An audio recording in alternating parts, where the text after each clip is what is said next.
Assalamualaikum warahmatullahi wabarakatuh. Para pemirsa, pada akhir bulan September atau awal Oktober dalam sejarah kebangsaan kita mengenal peristiwa hitam yang disebut dengan G30 SPKI pada tahun 1965. Maka setiap tahun kemudian diperingati bahwa pada tanggal 1 Oktober itu adalah peristiwa hari kesaktian Pancasila. Pada saat itu kita lihat ada satu peristiwa besar yang akan kita bahas pada saat ini adalah ketika sebuah peristiwa besar itu mengalami titik balik sejarah. Ada kekuatan-kekuatan lain yang bergerak di luar kendali. Maka terjadilah peristiwa G30 SPKI. Pada saat itu, seperti ditulis oleh Hamka dalam tafsir Al-Azharnya, dia mengatakan secara hitungan, dia ingin mengomentari wa makaru wa makarallah, ya kan? Fa innallaha khairul makirin. Mereka wa makaru, mereka itu berbuat makar, ya kan? Wa makaru wa makarallah. Tapi Allah juga membuat rencana. Wallahu khairul makirin. Rencana Allah lah yang paling baik. Menurut hitungan di saat itu, PKI itu kalau dia tidak memberontak, maka dia akan menang. Karena dalam hitungan dia di dalam pemilihan umum yang akan dilaksanakan, itu hampir semua kabupaten dan semua provinsi akan dimenangkan oleh PKI. Tapi kemudian dia terburu-buru dan tergesa-gesa, kata Hamka, maka terjadilah salah hitungan yang di luar perkiraannya. Terjadilah kemudian kilas balik sejarah, dia menjadi kalah dan Orde Lama menjadi hancur. Lalu apa hubungan cerita ini dengan peristiwa Isu Mansur yang sedang dibahas dan digugat oleh banyak pihak sekarang? Ada selentingan seperti cerita Pengadilan Negeri Jakarta Selatan tahun lalu itu dimentahkan oleh Mahkamah Agung. Lalu apakah cerita yang sama akan berlaku pada Pengadilan Negeri Bogor, di mana gugatan Ibu Ilis Siti Rama yang sudah menang itu juga akan dimentahkan oleh Mahkamah Agung? Ya, dalam hukum positif di Indonesia semua itu bisa terjadi. Tapi bagi kita yang berpegang kepada hukum sejarah tadi, harus terus saja berjalan sampai nanti menemukan ujungnya seperti apa gitu. Tapi yang jelas di saat orang berjuang sekuat-kuatnya menegakkan kebenaran, nanti akan ada pertolongan dari pihak lain yang tidak pernah dia sangka-sangka sebelumnya. Isu Mansur yang hari ini bisa memainkan apa saja yang bisa dia mainkan, tapi nanti akan menemukan waktunya semua permainan itu bisa menjadi bumerang kepada dirinya. Inilah yang perlu kita yakini, itu akan terjadi di dalam banyak peristiwa, di banyak tempat, dan sepanjang waktu. Kalau kita tarik ke belakang yang jauh, itu ada cerita ya. Tapi ceritanya bukan cerita Isu Mansur yang ngadem gitu kan. Dalam cerita Nabi Ibrahim mau dibakar, bukan itu yang mau kita ungkap. Kalau Isu Mansur kan mengungkapkan, kita dengan Ibrahim katanya, kita adem, orang nagih-nagih utang kita adem. Jadi seolah-olah dia menyamakan, seperti yang kita bahas itu, dia menyamakan orang yang menagih utang kepada Isu Mansur itu seperti Namrud. Itu setelah Namrud dan orang-orang yang berada pada barisan Namrud. Ini jelas suatu prinsip yang salah gitu. Kita ingin mengomentari cerita itu, ada cerita cecak yang ingin memadamkan api ketika Ibrahim mau dibakar. Maka di saat itu tuh ada malaikat setan nggak tahu lah ya, dalam cerita itu mencoba meledek cicak. Cicak, dengan apa kamu bisa memadamkan api? Kata cicak, saya tahu saya tidak bisa memadamkan api, tapi saya ingin memberitahu posisi saya adalah bersama Ibrahim. Walaupun cicak hanya bisa mungkin ya mengembus-embus api yang tidak bisa berpengaruh. Tapi kata cicak, sejarah akan membuktikan saya berada di mana. Nah memang kemudian ternyata Allah menyelamatkan Ibrahim dengan berfirman kepada api, wa izkulna ya nar kuni bardan wasalaman ala Ibrahim. Ketika kami mengatakan kepada wahai api, dingin kamu, gitu kan?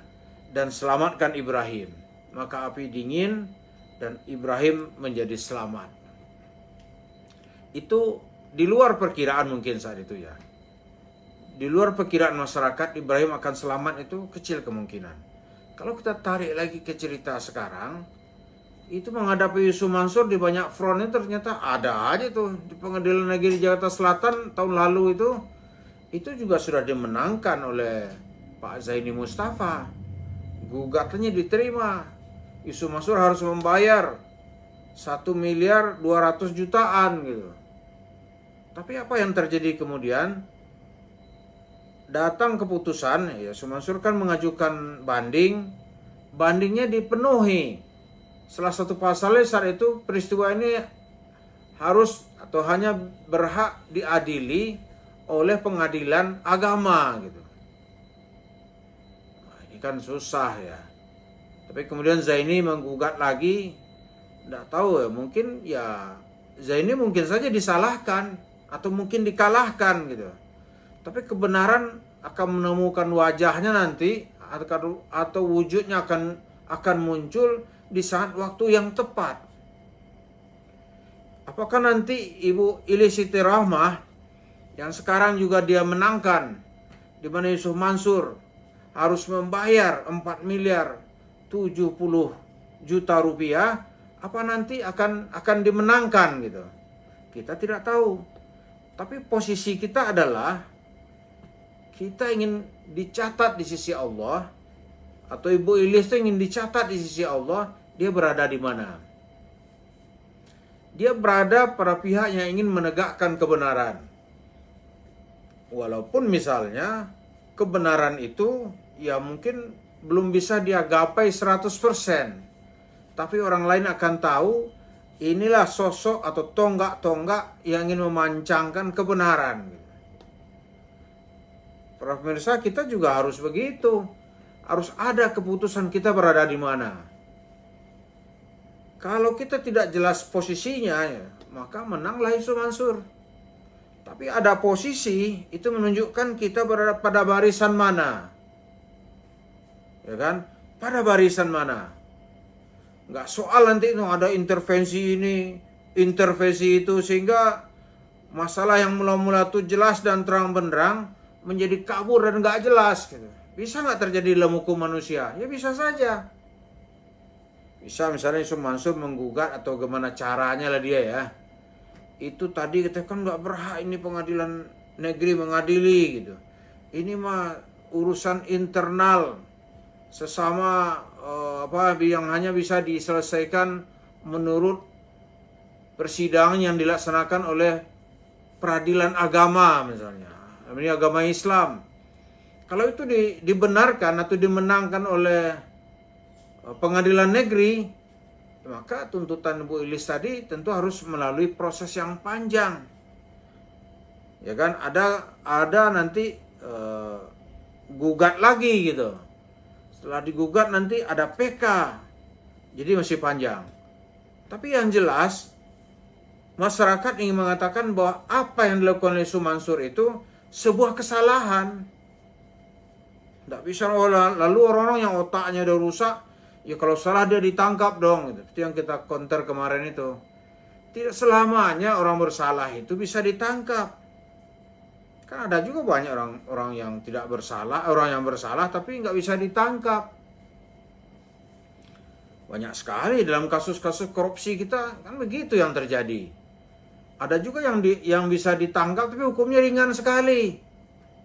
Ringan sekali. Misalnya nih yang kasus apa itu? Korupsi di kasus timah di Bangka. Coba itu. itu 300 triliun uang negara yang dianggap dirugikan, atau negara dirugikan sebesar 300 triliun. Dia hukum berapa cuman? 2 tahun apa cuman dia? 2 tahun apa 3 tahun? Semua ketawa gitu. Ya tapi itulah realitas kita gitu. Dan melihat cerita Yusuf Mansur tadi itu, apa bisa dia bertahan selamanya? Gak mungkin bisa gitu. Nanti dia akan mengalami salah perhitungan yang fatal gitu. Begitu dia salah perhitungan yang fatal, maka terjadilah kilas balik yang menyerang semua apa yang sudah dia bikin selama ini bisa menjadi habis. Misalnya dia petentang, wah aneh menang gitu kan.